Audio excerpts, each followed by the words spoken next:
Welcome to Natural Habitat Adventures, Daily Dose of Nature. I'm your host, Sunny Vanderstar. Today's topic is chat with Alaska Bear Camp Manager Caprice Stoner and Jessica Morgan. Ladies, thank you so much for being here today. This is such an exciting new itinerary, and I cannot wait to hear more about it. So let's go ahead and dive right in. Awesome. All right. Thank you, you. Sunny. Hi, Caprice. Hi, Jessica. Good time. Good times. I'm excited to do this. Let's jump right on into it. So my name is Jessica Morgan. I am an expedition leader with Natural Habitat. I've been guiding for about 4 years now, getting my start in Yellowstone National Park, where I was a photo guide, working with bison and the grizzlies of the lower 48. But primarily now I spend my summers up at Bear Camp with Caprice and our wonderful staff. And I'm just super excited to be interviewing you today, Caprice. So if you would like to take it away. Awesome. Well, thank you so much, Jessica. I look forward to this summer. I cannot begin to tell you how excited I get, especially this time of year. We're all getting ready to head back up to Alaska. And I feel like it's the beginning of my career. I always get excited in the springtime, just like it was my first season. So I look forward to seeing everyone this summer. Awesome. Great. So what we're going to do for this next 40 minutes or so is kind of an interview style webinar. And one of the things I want to start out by asking you, Caprice, is what led you to Bear Camp? What started it all? What did that training journey look like for you? Sure. Yeah, so I grew up in the southeast of the United States, around Chattanooga, Tennessee, and I was in an entirely different industry. I was a makeup artist for television and film, and I decided there needs to be a change in my life. So I applied to a company in Alaska to become the bear camp manager at a remote bear viewing, they called it lodge. So I had been camping and traveling with my family most of my life, and we spent a lot of time outdoors. Our parents taught us the ethics of leave no trace, and we were in constant conservation mode. So my dad was a landscapist, and he was constantly quizzing me on things like identify what kind of tree that is by just looking at the bark when there were no leaves on the trees. And he also taught me a lot of the seasonality and behavior of animals. So speaking of training, I began training with all things Alaska with people. Some of you may know a guy by the name of Drew Hamilton. He is a walking encyclopedia of Alaska, and he taught me quite a few things there in the beginning, but also bear behavior with the homesteader, Wayne Byers, who we will speak about a little bit later on. His property is where Bear Camp is now located. So, like I said, we'll talk about him in just a little bit. When Bear Camp first opened, or when I first started working there, should I say, there weren't a lot of guidelines in place as far as bear viewing in the area were concerned. It was kind of the Wild West, if you will. But as bear viewing became more and more popular, I worked with the National Park Service, the Lake Clark National Park Service is where Bear Camp is, to help develop and put into place, make guidelines, specific protocols to bear viewing in Shenandoah Bay. The goal was that everyone that was going to be bear viewing would approach the sites exactly the same way, have the same behavior. So the bears could predict us and decide how they wanted to proceed throughout the day. So I'm very proud of a lot of the things that you see as far as bear viewing that now happens in Shenandoah Bay. We helped establish those procedures. Right. Yeah. That's great. I think this being your 18th summer, correct, Caprice? It is my 18th summer. Yeah, that's amazing. I think a lot of probably your training too, like you can read and read and read and watch webinars and everything, but essentially what it comes down to is that on the ground experience. And that's something that you've cultivated probably like the back of your hand for the last 18 years. So very, very cool. Let's move You're right, into, Jessica. yeah, Sorry. for You're sure. right. I feel like you can see that too when we're talking in person or when I see you interacting with our guests. A lot of that stuff is just instinctual now, which is amazing. Could you talk a little bit about maybe your favorite bear memory ever? Sure. Yeah. Oh, so many memories, so many great memories. But let's see, one of my favorite memories. As we first, I want to give you a little background first. As we come out to set up bear camp in the springtime, we come out about the same time that the bears are emerging from their dens. So we immediately, as we're setting up, we're starting to put our best bear viewing practices into play, just setting boundaries. We do go to the same places to bear view each and every day, and we like to habituate the bears to seeing us in those specific areas because we want the bears to be doing their thing, look up and see us and think, oh, well, the people are in the people nest exactly where they're supposed to be. That's boring, and move about their day. So that's the plan. So, and it works. It really works. So one thing that happened one year is we were out on our private viewing platform with a group of guests, and there was this big mama bear.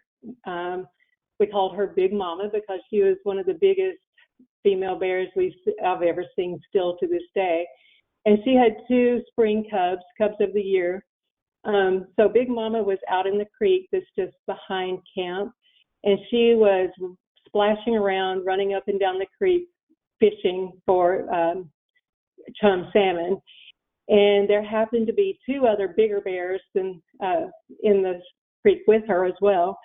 And so she was keeping an eye on the big bears, but she was also keeping an eye on her cubs. And the cubs did not want to get in the water. They didn't want to get their feet wet. And they were running up and down, following her up and down the creek bed as well. And they were really, really stressed. It was kind of sad to see, but they were stressed and they were huffing and mewing. And so she finally gave up and she left the creek and she gathered her cubs up with her. And they started walking past the viewing platform. And as she got close to the platform, she got about 7 feet from where we were sitting. And she laid down on her back with her back to us, and she started to nurse her cubs. And so she was really close to us. And sometimes when these cubs are nursing, they make these little noises, and it sounds just like they're purring. So she was so close to us, I could hear these cubs purring, and it just brings tears to my eyes almost every time I think about it. But as we sat there, I realized, and I got to thinking that since she laid down with her back to us so that she could keep an eye on those other 2 bears, I felt like she trusted us more and than she did the other bears. So it made me feel really good, and I felt like we were doing something right with the way that we had habituated her to being around us, and we always try to have that benign encounter so they feel comfortable. So that was a great experience for us. Yeah, definitely. I think that is one of the ultimate compliments from nature, is to feel that vulnerable and comfortable to do that. So wow, yeah, that would stand out in my memory for sure as well. That's great, Caprice. So yes, we know the bears are amazing. Let's kind of shift gears and start talking about camp itself. And one of the most important pieces of camp is that first line that people see on the Homer side. Can you talk a little bit about who's working over there and how special they are for this operation? Absolutely. I definitely think we would be a little remiss if we didn't mention our crew over in Homer. And these are going to be some of the people, the first people you see, the guests see as they come down into the Homer area. First of all, we have Joanna, who is going to be your expedition leader over in Homer. She will be presenting you with your orientation before you fly out to bear camp, and also be accompanying you to the welcome dinner the night before you fly out to bear camp. We also have Mackenzie, who is the Homer lead field operations gal, if you will. And on her team, she also has Ann and Hudson. They are an amazing team. They are on it. They are basically our lifeline as far as our supply chain, if you will, of our food and our supplies. They let us know what's going to be happening the next few days, and they're pretty great people to work with, and they're delightful. So it's fun to work with a group of people that you enjoy being around. For sure. For sure. And it's such a tight-knit structure. And I think it's just a beautiful thing when something that requires so much communication works so well. So we are super thankful for them. Definitely. Could you walk us through some of the amenities at camp? Sure. So as I mentioned, you all have probably realized that you're going to take this little airplane that we were showing, and this is called the de Havilland Beaver, and it is the workhorse of the North. A lot of people call it that because it can carry heavy loads and it can land just about anywhere. You see these big, huge Tundra tires on this airplane. It will fly across the Cook and land on the beach at low tide right here in front of camp. And our pilots that fly us back and forth are wonderful. You will probably not even realize you're landing on something as unstructured as a beach, but they're very good at that. But also, they are wonderful people just to hang around and talk to because they have great personalities.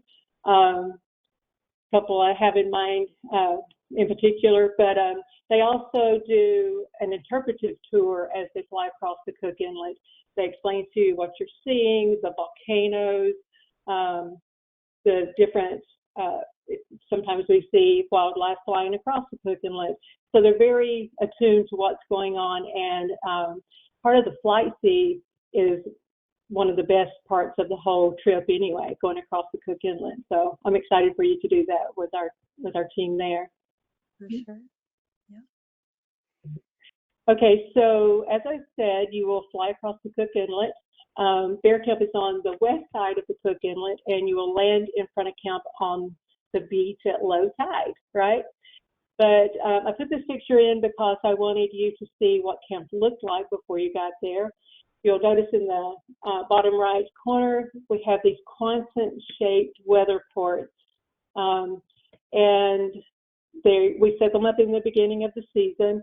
And there are other outbuildings there, but if you'll notice there are other weather ports. That's because all of the staff sleep out in these weather ports with you. So if you have a need or if something is going on during the night, we're very close by, and we're always listening to see if anyone needs assistance. You'll notice the white line going around the outside of the tent. That is the electric fence of the immediate camp area. And that's just to keep any of our nosy neighbors out so that you feel safe as you're sleeping and whenever we're relaxing at camp, okay? Yeah. Next. So this is the inside of our weather ports, our little tents, whatever you would like to call them. We have tried to put anything in these tents that would make your stay more comfortable. We want you to feel safe and we want you to feel comfortable so that you can enjoy being out in this beautiful area, okay? You'll notice that there are twin beds in each room, and these twin beds have real mattresses on them. They're very, very comfortable. A lot of our guests say, wow, that was the best night's sleep I've had in a long time. Those beds are really comfortable. For camping, it's kind of unusual, I realize, but it's nice. We also have lots of comforters and blankets and a throw blanket for all of the tents, for all the beds in the tents. And each tent has its own heater, and we will make sure that that's running for you as you go to bed each night. We want you to be warm and cozy to sleep. There are mosquito nets in each room for both beds, but we typically do not have a big mosquito problem because we are on the coast and we usually have a breeze, and that helps with the mosquitoes, so that helps a lot.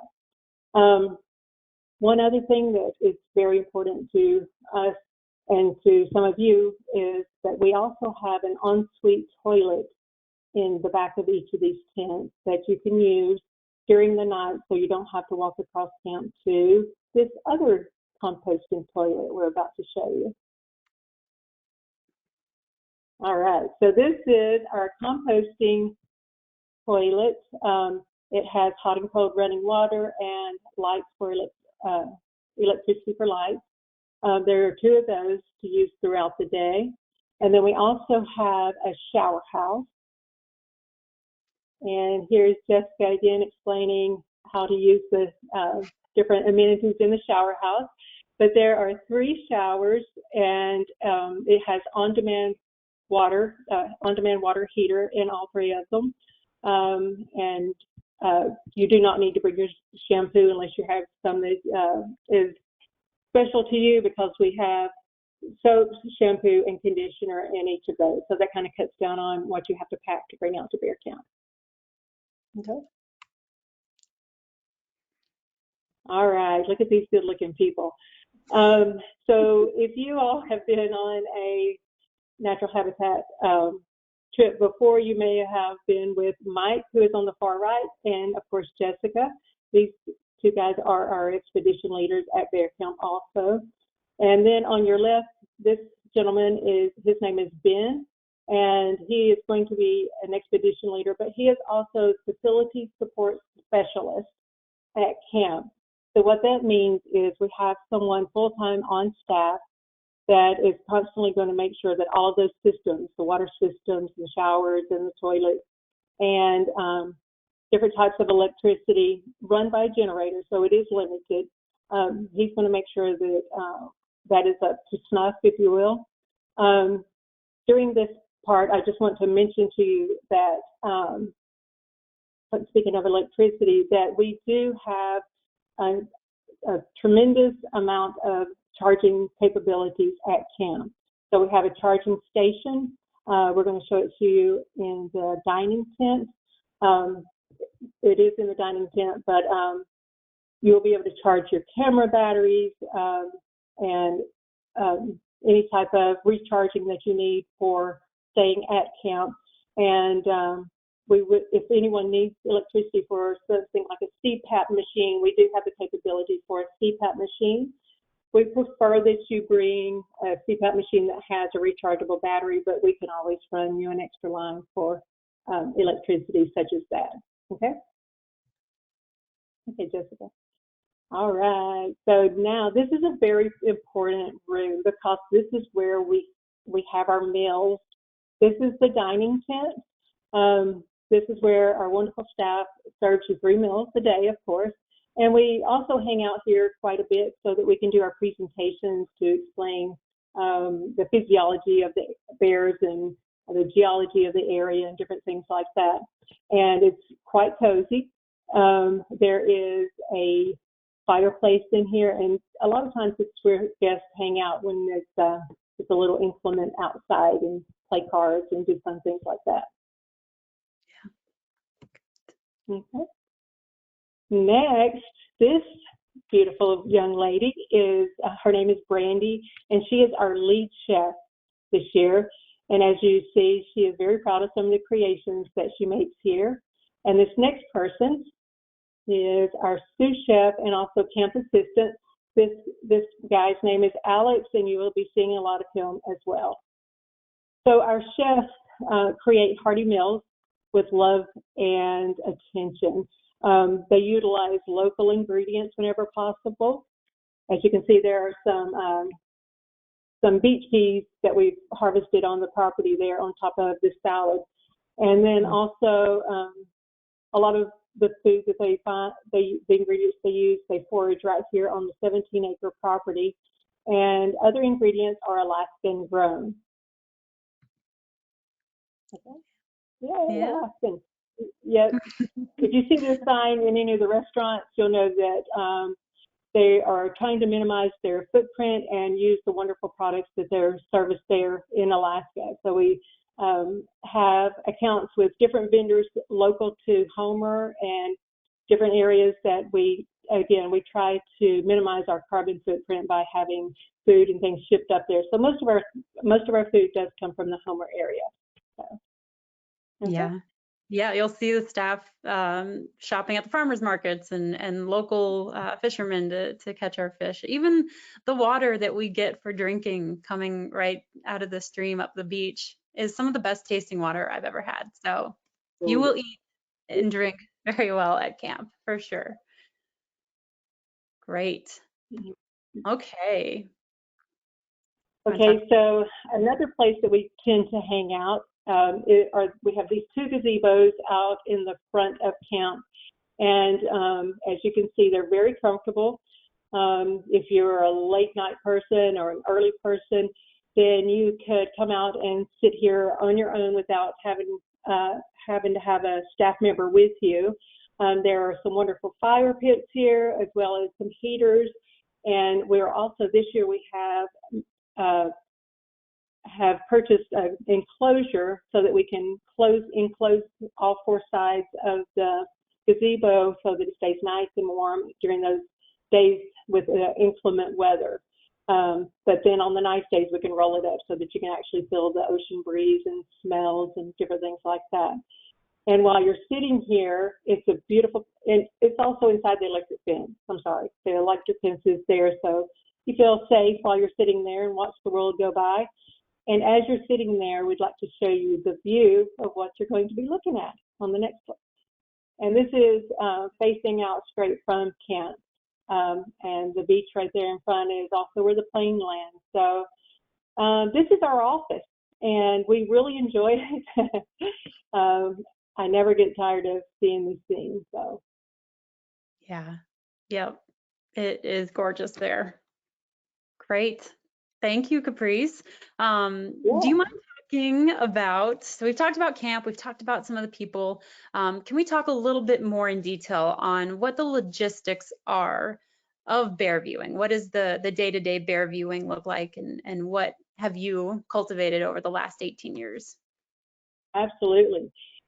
So this is why we're here, right? To view these magnificent beasts, and it's a fun and exciting thing. So I pulled this map for you off of the Lake Clark National Park website. If you go to their website and type in Chinitna Bay or bear viewing, there's a tremendous amount of information that they have put in there for you. Again, some of the stipulations the stipulations on how to bear view specific to Chinitna Bay have been in conjunction with our camp over the years. So if nothing else, I'm very proud of the way that we have been able to influence other people and to be as gentle as possible with our bear viewing procedures. So this red area is the critical wildlife habitat, and from May the 1st until August the 31st, no one is allowed to walk out into this red area. The National Park Service has viewing sites on the east side of this red area. So we have to enter the trails from the beach side to go out and view at these viewing sites. The part that you see in the lower left bottom part, the purple part, that says private property, that is where bear camp is actually located. So the national park was established in 1980, and they basically established the park around this private property. And not only do we have access to the national park, but we have this really sweet spot of bear viewing that overlooks the critical habitat. So we enjoy that every day. Okay. Yeah. So to go back and forth on the beach area, we have to go to the trailheads, and we have this vehicle here we call the Bear Mobile, and it can carry everyone from the camp to the trailhead to each of the locations. If you were to walk, the farthest away that we're ever going to walk is about a mile away, but if we wanted to get there all together and get to the trailhead maybe a little faster, we all load up on this truck, and it's like a fun hayride for adults. And we will take you to the trailheads and unload from there. Okay, next. So one of the places that we will take you bear viewing is directly behind our camp on the private property. Anytime we walk down the trails, we ask that you walk single file, so we leave as less of an impact on the land as possible. We will make our way through tops of trees out onto this meadow that I'm going to be talking about a lot while we're on this talk. And again, single file coming down to out to our viewing platform, our private viewing platform that overlooks the meadow. And then the next slide will show you, we have this viewing platform that has a lower deck and also an upper deck. The upper deck is about 8 feet above the other one, the lower deck, and from the top you can see about 3 miles in one direction and about 1 mile in the other direction. So we have an idea every morning when we go and scope this out of what's going on in the neighborhood. Okay, it's a beautiful place to sit, and you feel like you can see for miles. We also have spotting scopes available to you, and personal use of our binoculars while you're at camp as well. Okay, so this is another viewing platform that we use, and this is also on the private property. We call this the Eagle's Nest because there happens to be an eagle's nest probably within about 70 yards of where these people are sitting, and we get to see them quite a bit. So that's a lot of fun for all you birders. But this site is on our private property. Again, only our guests are allowed to be here. And as you see, there are comfortable places to sit as these bears roam around this, and we just get to watch them in their natural habitat. So, on to the next one. This is the National Park Service site number 1. Again, just a different part of the meadow that you can't see from our viewing platform. And it's got a different atmosphere, different feel to it, and it's a beautiful place to just watch the bears roam around and see what's going on. This is National Park Service site number 2. Again, you have a nice place to sit. We will bring cushions for you if you want to bring them to sit on the log, because that will make it a little more comfortable for you. And then we have National Park Service site number 3. Now, and there's Jessica again, just with her spotting scope overlooking a different part of the meadow as well. So I know it sounds like a lot of different places running around, but where we decide to take you bear viewing each day will depend on where we think we can get you a better viewing experience with the bears safely. The bears move around day to day. They move around from week to week, from opposite ends of the meadow to the other. So it's really fun to watch the moves that they go through during each day. So yeah, okay. That's great. Do you want to talk a little bit about this is also yeah, this is the Griff area. So this is further east from the critical habitat. And a lot of times we will just jump in the truck and drive down, because the environment down at this end of the bay, is towards the head of the bay, is a lot different than where you'll be spending most of the time around camp. As you can tell, there are cliffs here, and here's Jessica giving a little talk about how this area was formed and why it's such a perfect little nirvana for all the bears to be coming around there. So we have lots of activities. I don't think anyone will get bored. Right, right. I love going down to the cliffs. I think it's a totally different geology and plant life than what we see at camp in just a matter of a couple of miles. So you do get some diversity with the bear viewing for sure. Great. Oh boy, so we do have a lot of fun. This is actually a little trip we took towards the end of the season. We call it the Berry Trail. So there's a slight possibility we can take you all down this trail where the berries are flourishing at the end of the season. That is to be announced, to be determined at the time, I guess. So, but it's a fun place to be. Yeah. Yeah, it's great. So most of what we do at bear camp, we move around very slowly. I call it, we move at bear speed because we don't want to come walking really fast around the trees or out of the trees or around a corner and surprise anyone. We always want them to have plenty of time, the bears I'm speaking of, to make a decision to move away if they want to. We don't want to surprise anybody. But if some of you who are used to getting a little bit more exercise in, there will be some time during the middle of each day that we can potentially take you on a distant walk on the beach. And but we always require that you go with a guide because, as you can see in the next slide, yeah, the bears do show up just about anywhere, and we just want to make sure everyone is safe. So this is a lot of fun. They will and they do show up just about anywhere, even on the outside of the fence around camp. So and we want to keep it that way. We're in their space, and when they are coming around the outside of camp, past camp, the policy is just to let them move on through unless they're interested in the kitchen or chewing on a truck tire or something like that. We just let them pass through because we enjoy seeing them, and it's a fun thing to see. Yeah.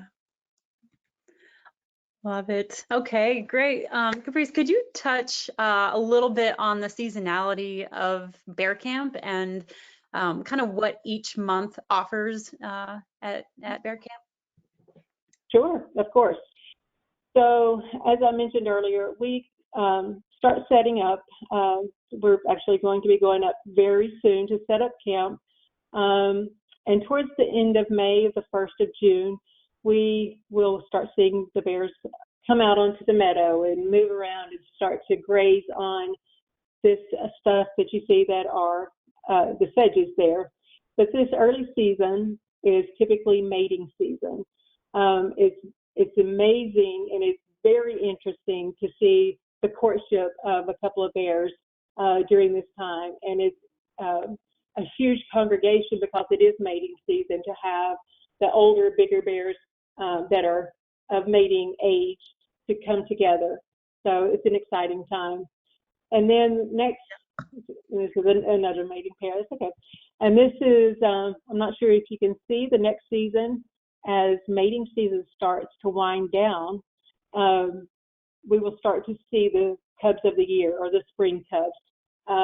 They're actually born in the wintertime, but the first time we see them are in the springtime, so we end up calling them the spring cubs. If you could show us the next one, Jessica, I think it's a better view of the size of these little guys. As I was saying, as mating season starts to wind down, the mama bears that do have these cubs of the year will start to be seen in the distance. They don't come around while the big male mating bears are around because they're very timid and they're very wary of those big guys. So as the latest I've ever seen mating season is July the 15th. So usually by around the 1st or 2nd of July, we start to see these cubs of the year. And these are one of my favorite times of the year. I love the cubs. So yeah, they're so cute. There's another little guy. Yeah, so when they first come out, it's the first time they've been out of the den, and they hang really, really close and tight with mom because they are learning, they're mimicking every little step that she does. And this is how they learn to eat the sedge or eat the clams and all of these types of things. So it's pretty fun to watch them mimic mom as they move through and start to get bigger and bigger. Totally. Yeah. This guy looks like he just got through nursing and he's just hanging around, just enjoying the sun with mom also. So cute. So usually during mating season, we will also see some yearlings or 2-year-old cubs. And I thought this was a nice picture, so I wanted to show you the size of the spring cubs and also the size of these guys. But they typically stay with their mom for about 3 years, and they nurse her the entire time.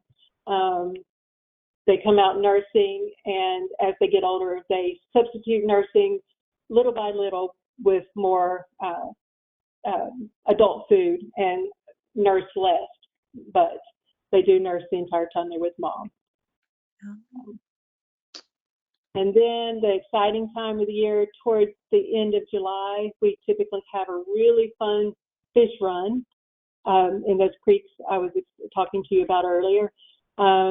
We typically only have about a type of salmon called a chum salmon. Now, you will probably not be seeing these fish jump up into the waterfalls and let the bears catch the fish in their mouth. But we do have a pretty good run late in July, and then it kind of settles down some. And then we have another fish run the second week or so of August, and then another fish run later in August. So the bears are really worried about putting on weight. The days are getting shorter, so they're trying really hard to get as many calories in as the days go on without expounding too much exertion. So that's kind of fun. Yeah. And then, so what makes this area so good? I mentioned that we don't really have a tremendous fish run, but these things right here are what we really have a lot of. Chinitna Bay, it can be a very shallow bay. We have 2 tides a day, and on the low tides, the bears can access the mud flats, and the next slide will show them. And so they can clam for these clams that we have so many of. We really have a great harvest of those in Chinitna Bay. And it's a great source of protein for these bears, at least until the fish run. So all summer long, twice a day, there's a low tide. So they'll make their way from the meadow out to the mud flats. And a lot of times this is directly right out in front of camp, and we don't even have to leave the security of the camp to watch these bears from where we are. So you can show the next slide, Jessica. And this one I think is basically right in front of camp, if I'm not mistaken. So it's always fun just to watch how they make a living. And that's what it's all about. They're making a living, and it's very important that they get all of these calories all through the summer. Yeah. Next one. And then another thing that keeps them going all through the summer, and especially in early season, are these sedges. This meadow, or that critical wildlife habitat I keep talking about, is just this big salt marsh meadow that these bears are constantly grazing on this plant that is it's called a sedge. And this plant has a small amount of protein in it as the shoots first come up. And you will probably be watching the bears graze on these sedge most of the time that you're there at camp. Yeah. And then I think the next one is also more sedge. So he looks like he's really enjoying that. And here we are in the meadow again. So yeah, that's great.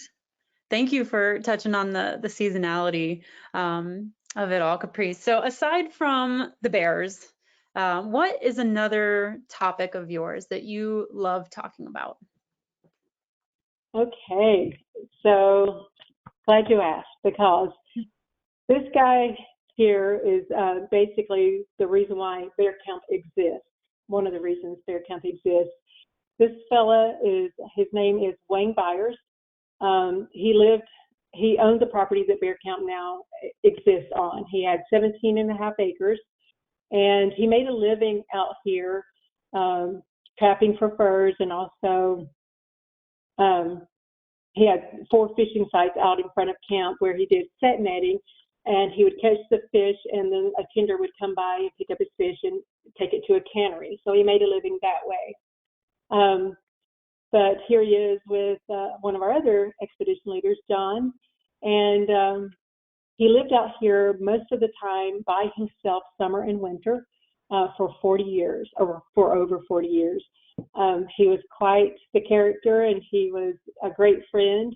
I got to know him, and I worked out here for 6 years before he passed away in 2011. And so the homestead is within walking distance of where actual camp is. So while you're here, while you're at camp, then we will potentially take you for a homestead tour and tell you some stories that I knew that happened to him, and kind of give you an idea of how he made a living while he lived out here. He was a great guy, and I look forward to telling you more about him. Yeah, definitely. That's great, Caprice. I love the way usually when you talk about him, you can see it in your eyes, you light up. And I think it's really important to have that firsthand knowledge that you have because you knew him. So your tours of the homestead are always very, very fun to see. Very interesting man. And yeah, it really makes you think about how tough it would have been to live out there year round for 40 years. Great. So aside from that, can you touch a little bit on some of the animals that we might be seeing other than the bears? Absolutely. Yeah. Sure.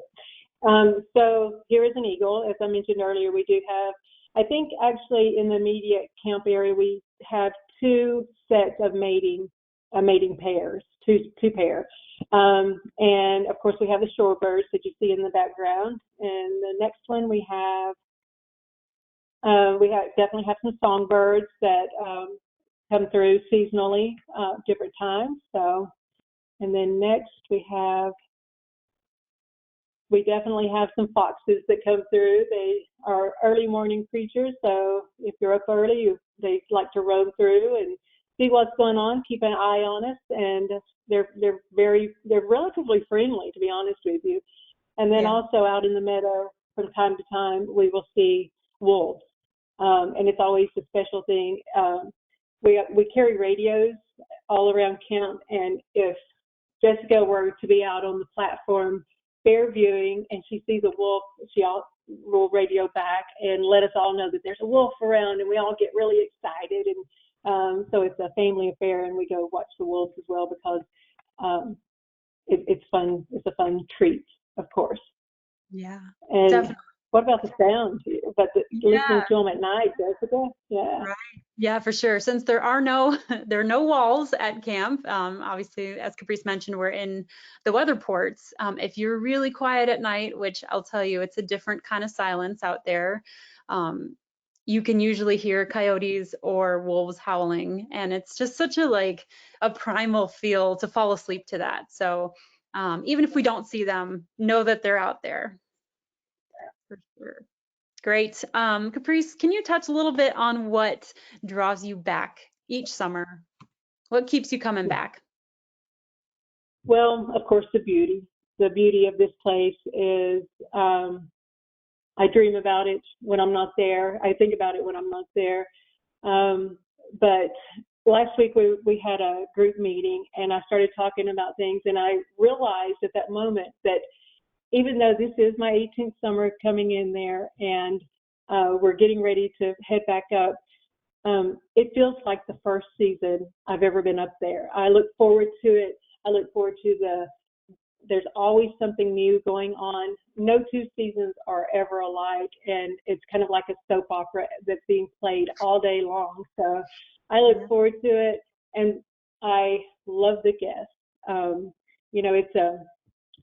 It's a very special time it's special to me to be able to share this with other people. If they are seeing a bear for the first time, or anything like that. It gives me energy to see them enjoying it. If I see that twinkle in their eye, I remember the first time that I saw the bears or I saw a cub, and it just means so much to me to share with everybody. But another thing, yeah, that's it. That's the main thing. As a guest, I enjoy it. Yeah. Totally. I think your passion transfers. You can see it as soon as you get into camp. Like, you love this place, and that translates to people. So, and kind of to wrap things up here, could you just explain to us, in your own words, what would you tell guests who maybe are contemplating coming to bear camp, not quite sure, maybe they're on the fence? What would you like to say to them? Sure. Yes. So first and foremost, in our minds and in all of our practices, is safety. If that is holding anyone back, we are very diligent about our safety precautions, and for both us and the bears. We don't ever want to do anything to compromise the bears as well. So safety is number one for us.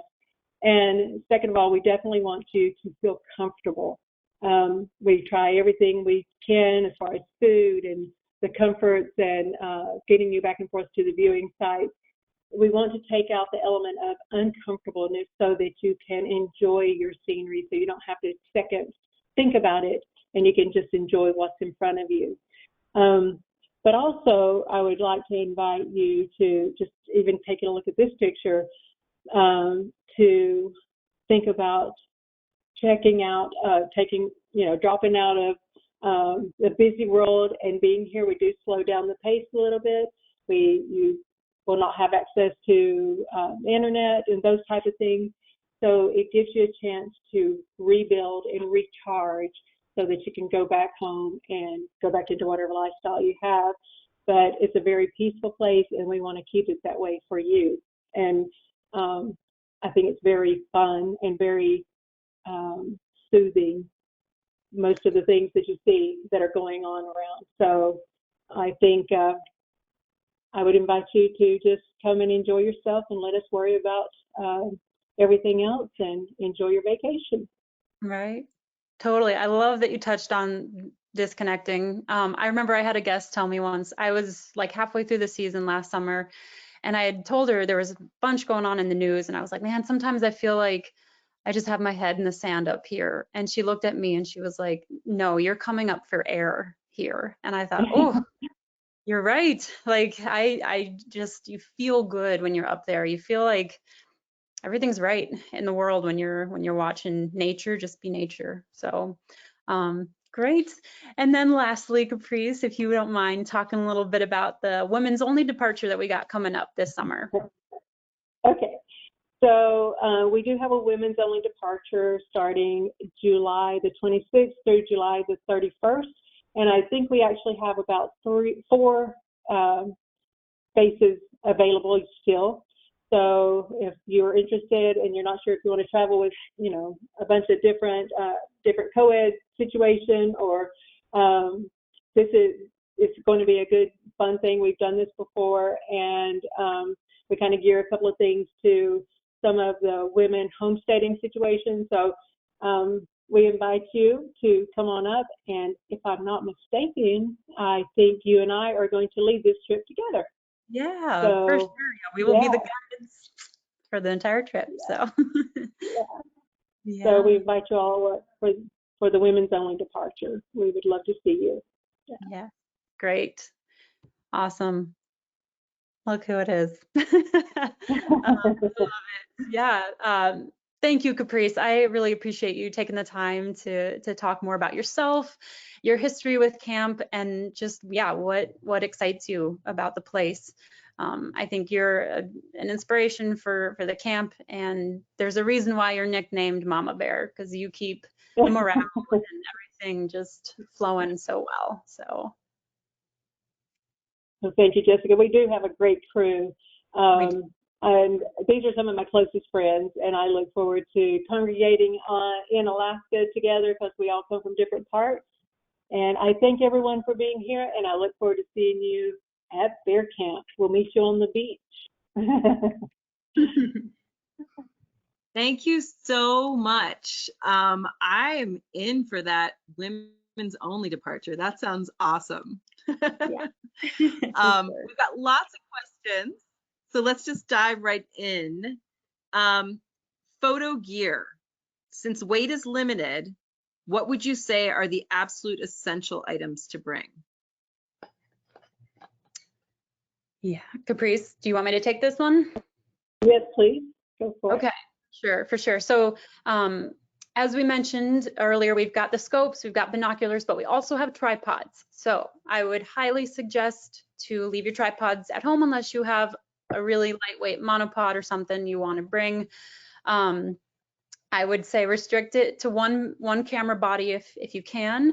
And then my two go-to lenses are usually some sort of a wide angle because we will have some fantastic sunrises or sunsets throughout your time there. So having that wide angle to capture the entire scenery is great. And then usually my go-to lens is a 1:400. And I'll tell you, having a 600 sometimes, 600 millimeter is too much of a zoom. So don't stress about bringing your longest lens. Oftentimes these bears will be close enough, obviously at a safe distance, to shoot at kind of a more medium range lens. So I totally get it with the weight restrictions can be tough, but if you can just bring one body with your wide angle or a kit lens and then kind of a medium range zoom, that would be my suggestion. Excellent. And while we're on photography, one of our guests is interested in astrophotography. What are the night sky opportunities at Bear Camp in, say, mid-July? Yeah, I'll take this one as well, Caprice. It's usually a great time. During the day is obviously beautiful. If we're doing astrophotography, come July, we're about a month away from the solstice. So just keeping in mind that it's probably going to be a pretty late night to stay up for, and anything is possible. I will tell you, it is Alaska and we are on the coast, and so sometimes I would say a little bit more frequently than not, we will get kind of cloudier skies, but you never know. July is a great time. June, July tend to be kind of our drier months. So bring it. We've got the tripod set up. Myself or any of the other staff would be happy to stay up and try some astrophotography with you. But just keeping in mind that obviously weather happens and clouds can prevent really great star viewing sometimes. Okay, so moving on to planes, can you sort of paint a picture for us about what that plane ride looks like? How many people fit on the plane? Can you take photos from the plane? Yes, I can address this one, Jessica. So there are windows all around the plane. Almost everyone will have a window seat, I think is the way they have it planned. So there are 7 people per plane. And on a clear day, these planes can fly at a low altitude, but on a clear day, you're going to see the beautiful blues of where the rivers that have silt in them come out into the ocean. You're going to be able to see the mountains, hopefully be able to see the tips of the mountains and glaciers and some of the alpine lakes as you fly across. So it's a spectacular flight. When I go to Alaska, I'm there for about a couple of weeks before we actually go out to Bear Camp.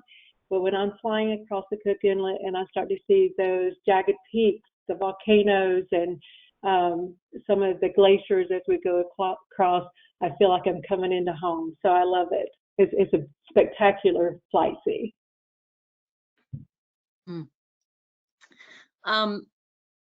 Can you talk a little bit more about the water that guests will be drinking?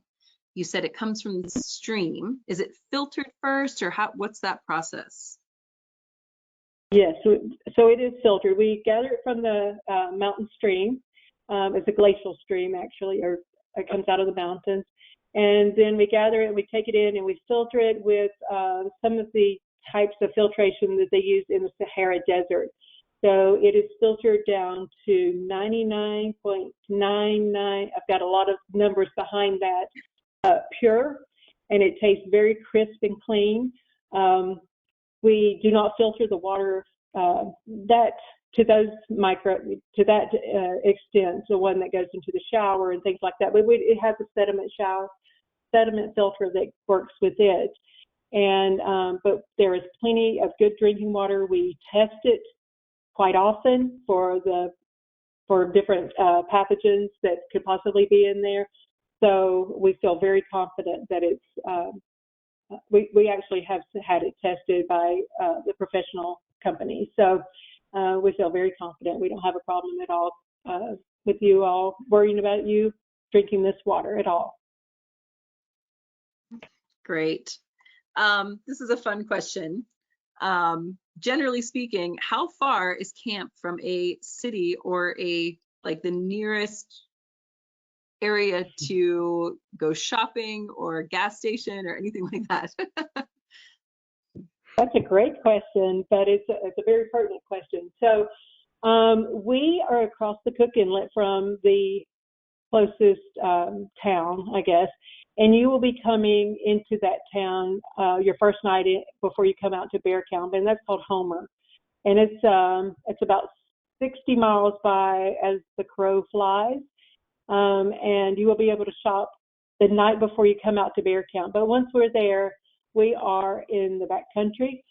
We are completely off the grid, and we try to have all of our supplies come in before the guests come. And it takes quite a bit of planning, so it's a lot of fun, but it's a challenge. But we have some great suppliers, and as I was talking about that group in Homer, they are amazing, and it's all a matter of planning. Mm-hmm. Can you talk a little bit more about the viewing platforms? Is there seating available, or would you be expected to stand most of the time? Jessica, do you want to take this one? Sure. Yeah. So yes, the viewing platform that we have just behind our camp is a 2-story wooden structure, very secure. We do have seats available, so feel free to kind of get comfortable. Oftentimes, you know, people will kind of just sit and hang out for a little bit there. So yes, seating is definitely an available feature of it. Also, because we have the 2 levels, we do have shelter from the rain on the bottom level usually. And then, as Caprice was mentioning, anytime we go to any of the national park sites and look at those viewing areas, they will be logs to sit on, and then we've got cushions as well that we bring so that you're comfortable when you're sitting down. But yes, again, it's a pretty intimate trip. We are together all the time, and I mean physically together because we're close. So yeah, we just ask, obviously, stay on those viewing platforms, and if there's anything that you need to feel more comfortable, or if you need to get up and stretch or something, just let us know, and we can work with you on that. Could I address one more thing on that one? Yes. Can I just add a little thing? If you have trouble, if you were to have trouble getting up and down from those logs that they have placed out at the viewing sites, we could potentially carry a chair and a folding chair and place it for you. We don't want to do that for everyone because it takes up a lot of room, but it just depends on a person's mobility. We're here for you. We want you to see everything that everybody else sees, so we can adjust to certain abilities here and there. Okay.